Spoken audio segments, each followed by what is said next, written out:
Ngayon mga paps, magkukwentuhan tayo ng related sa change oil at ano nga ba yung important ng pag-change oil ng ating sasakyan. At magbibigay din ako ng mga tips and advice kung kayo ay mag-change oil o magpapa-change oil sa isang shop. Okay, so simulan natin dun sa engine oil, which is ito naman talaga yung pinapalitan, ano? So sa pagdating sa engine oil, i-check nyo muna yung recommended na viscosity para sa inyong sasakyan. So usually nasa owner's manual yan. Or ganito na lang, kung nagpa-PMS naman kayo sa inyong kasa, makikita nyo naman doon kung anong oil yung ginamit. So pwede nyo na rin gayahin yun. So kung halimbawa ang recommended doon is 5W30, so 5W30 lang yung gamitin ninyo. Although pwede naman mag-iba-iba yan, pero dapat pasok doon sa bracket na ideal para doon sa engine ninyo. Pero para sa akin, check nyo na lang yung resibo, pwede nyo nang pagbasihan yon. Then yon, pag nalaman na ninyo kung ano yung recommended na viscosity, so dito na kayo mamimili kung gusto nyo ba ng mineral, polysynthetic o yung semi-synthetic. Pero usual naman, pinagpipilian lang is mineral or polysynthetic.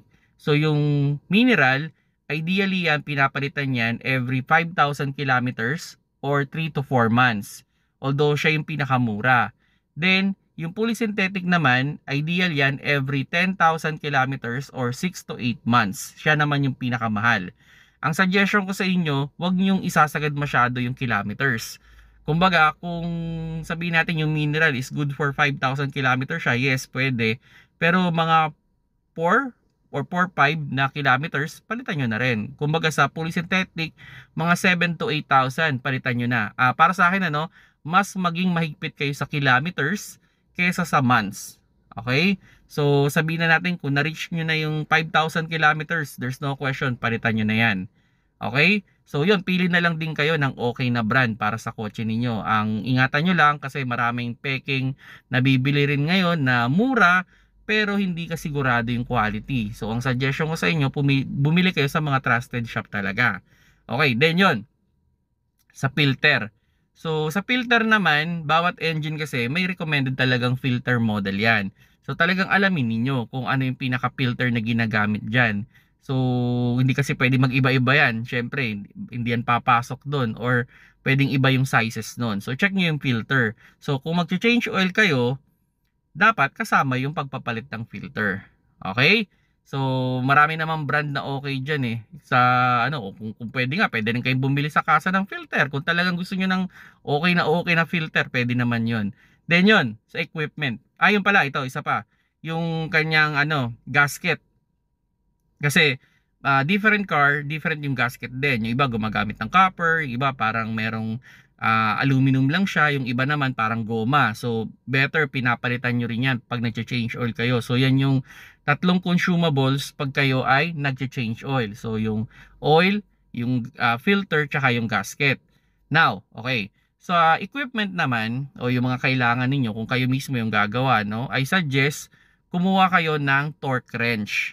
Okay, kasi pag maghihigpit kayo ng drain plug, mas recommended na itino-torque para hindi nyo ma-over-torque yung inyong drain plug. Pag na-over-torque nyo kasi yun, there's a tendency na sa susunod na mga change oil niyo magkakaroon na yung tagas. Hindi magtatagal. So magpaparetread kayo, magpapalit kayo ng drain plug.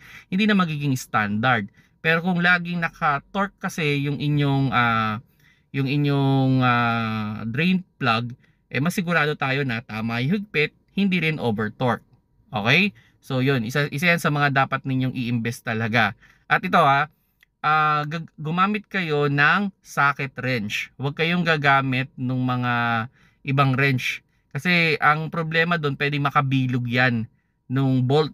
Okay? So ang recommended ko, socket wrench. Kung pasok na pasok talaga yan dyan. Saktong sakto. Okay? Huwag kayong gagamit ng mga mga combination wrench kasi may tendency na kagagasgas nun, bumibilog yung drain plug.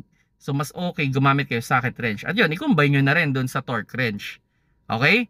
Then yun, sa filter naman. Pagdating sa filter, marami kasing option ng pantanggal ng filter, pero sa akin, mas preferred ko yung parang vice grip. Kasi yung parang vice grip, mas madali siyang gamitin, tsaka madali lang siyang ipanghigpit. Okay? Kumbaga, nasa sa inyo kasi meron naman yung parang sakit din, maganda rin yun. Ang problema lang, ang disadvantage lang nung parang sakit, pag nahigpitan mo na, may mga pagkakataon ang hirap niyang tanggalin. So yun lang yung medyo disadvantage. O pwede rin naman yung parang belt o yung parang kadena. So depende na lang kung ano yung mas convenient sa inyo. Although ang pinakamura dyan is yung parang belt. At yung ano, yung socket medyo may kamahalan eh. Pero kayo na lang ang mamili. Pero ito naman yung suggestion ko, no, pag kayo ay maglalagay ng filter naman. Dapat hand tight lang 'yan. Then after the hand tight, tsaka nyo lang siya higpitan ng tools. Usually mga 1 to 2 o'clock lang yung higpit natin para hindi rin natin ma-over torque yung ating filter, kasi pag masyadong mahigpit 'yan, there's a big possibility na baka tumagas din. Okay, then yun, pag mag-aalis kayo ng filter, ng oil filter, okay, so dapat yan is check ninyo kung clear ba yung lagay ng filter. Kailangan malinis yun, pinupunasan talaga yun. Kung meron kayong degreaser, better na dinidegrease nyo yun. Then pinupunasan nyo mabuti para siguradong walang naiwan na debris from the gasket ng old. Then yun, pag maglalagay kayo ng oil filter, mas better kung ang sistema niya ay paakyat yung kanyang lagay para pataas, mas okay na lagyan nyo na kahit kalahati or 3/4. Kung medyo patagilid naman yung posisyon, ayun, pwede nyo lagyan kahit kalahati na hindi lang matapon, no? Tapos syempre, yung labi niya, yung gasket niya, pupunasan nyo rin para pag higpit ninyo, parang dumudula siya, tapos mas maganda yung tight niya, hindi siya magkakaroon ng tagas. Pero kung pataob yung filter ninyo, wag nyo nang lagyan kasi matatapon lang yan. Okay? So yun naman yung with regards to sa gasket. Again, dapat double check ninyo na hindi na iwanan yung old gasket, kasi pag nakalagay yung old gasket, naiwan yun doon, nilagay nyo yung bagong gasket, there's a big possibility na tatagas yan. Okay? Then yun, pagdating dun pala sa spacer, no, make sure lang na pinapalitan yung spacer natin. So depende talaga sa kotse, no? Meron kasi yung iba, yung copper type, iba naman parang metal or aluminum, yung iba naman parang goma. So depende na lang, i-check nyo na lang kung ano yung mas okay doon. Then yun, ito, suggestion ko sa inyo. Pag nalagyan nyo na ng oil, so okay na, puno na siya. So, ang isang suggestion ko dyan, halimbawa, nakaparada yung sasakyan ninyo, i-under nyo siya ng mga 5 minutes, then papatayin ninyo, 'di ba? Then, mga 5 to 10 minutes, check nyo ulit kung okay na ba yung dami ng oil. Kung kailangan, dadagdagan ninyo. So, dapat lagi nasa full lang yan. Hindi sobra, hindi rin naman kulang. And kung sakali man, na halimbawa, itatakbo nyo siya, i-double check nyo rin yung ilalim kung mayroong bang tagas. Kasi kung may tagas yan, mali yun. Mali yung pagkaka-change oil ninyo.